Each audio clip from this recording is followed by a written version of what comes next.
आज आपण मनुष्यचलित नॅपसॅक फवारणी यंत्राची माहिती घेऊ। हा पंप आपण पाठीवर लावू शकतो। या पंपात 15 लिटर किंवा 16 लिटरची टाकी असते आणि हाताने चालवणारा पंप असतो। ह्या पंपाचा वापर करताना आपण एक लक्षात ठेवायला हवं की हा पंप आधी स्वच्छपणे धुवून घेतलेला हवा, याचे नोजल साफ केलेले हवे आणि कुठल्याही जॉइंट्समधून लिकेज होता कामा नये। जर का हा पंप व्यवस्थित चालत असेल तर याच्यातून येणारा जो फवारा आहे, नोजलद्वारे फवारा, तो व्यवस्थित होईल आणि आपल्या द्रावणाची बचत होईल, द्रावण वाया जाणार नाही आणि एकसारखी सगळ्या ठिकाणी फवारणी होईल। नोजलमधून जर पाणी येत नसेल किंवा फवारा देत नसेल तर आपल्याला पंप प्रेशर डेव्हलप करतो की नाही हे बघावं लागेल।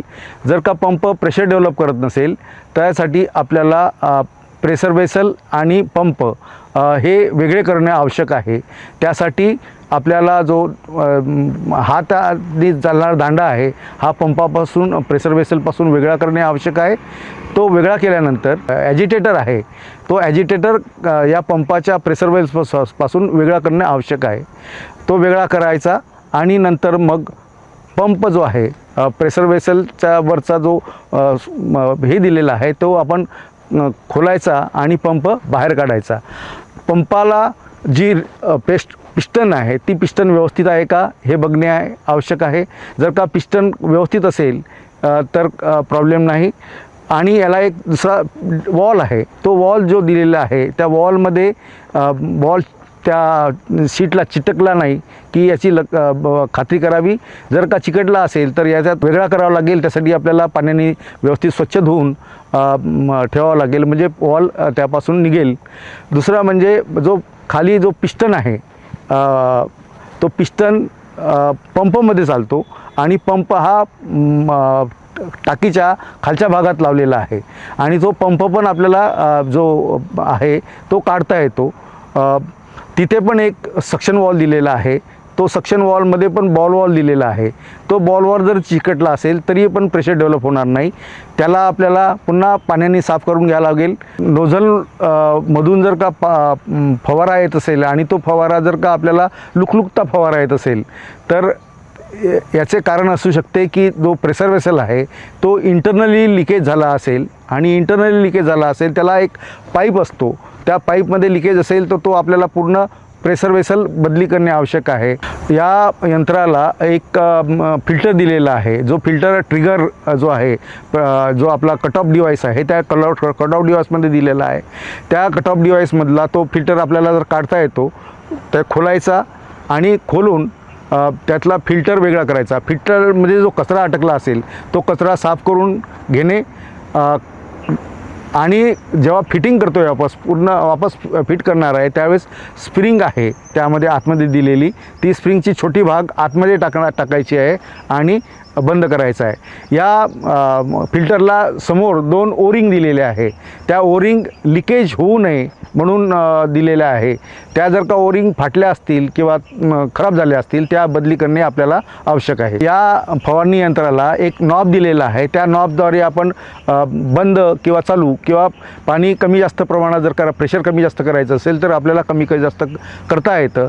नोझलच्या ठिकाणून जर का लिकेज येत असेल तर तिथे आपल्याला एक गास्केट आहे की जागेवर गास्केट आहे की बघावे आणि जो कॅप आहे तो कॅप टाईट करणे आवश्यक आहे। फवारणी यंत्राचा वापर करताना आपल्याला एक काळजी घेणे आवश्यक आहे।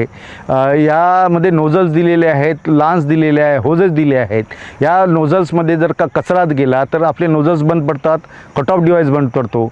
हे जर का बंद पडायचं नसेल तर आपल्याला चाळलेलं पाणी त्यात टाकणे आवश्यकता आहे। कुठल्याही काडी कचऱ्याशी व्यतिरिक्त पाणी जो आहे तो आपल्या पंपात जायला पाहिजे। त्यासाठी पंपात जाळी दिलेली आहे, त्या जाळीमार्फतच पाणी आपण टाकीत टाकायला पाहिजे आणि एक लेवलला त्याच्यात द्रावण भरायला पाहिजे।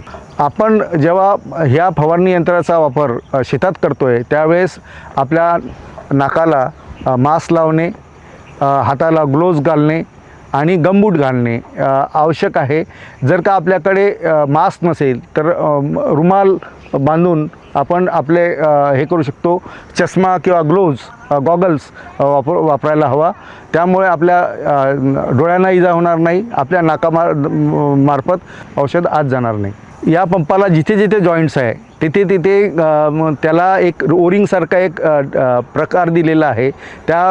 तिथून जर का लिकेज होत असेल तर तो जो नट दिलेला आहे तो नट टाईट केला तर तिकडून लिकेज बंद होईल.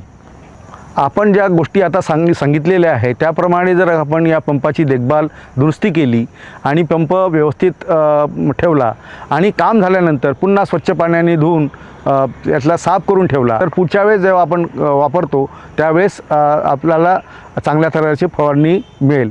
हा जर व्हिडिओ आपल्यास आवडला तर लाईक करा आणि सबस्क्राईब करा.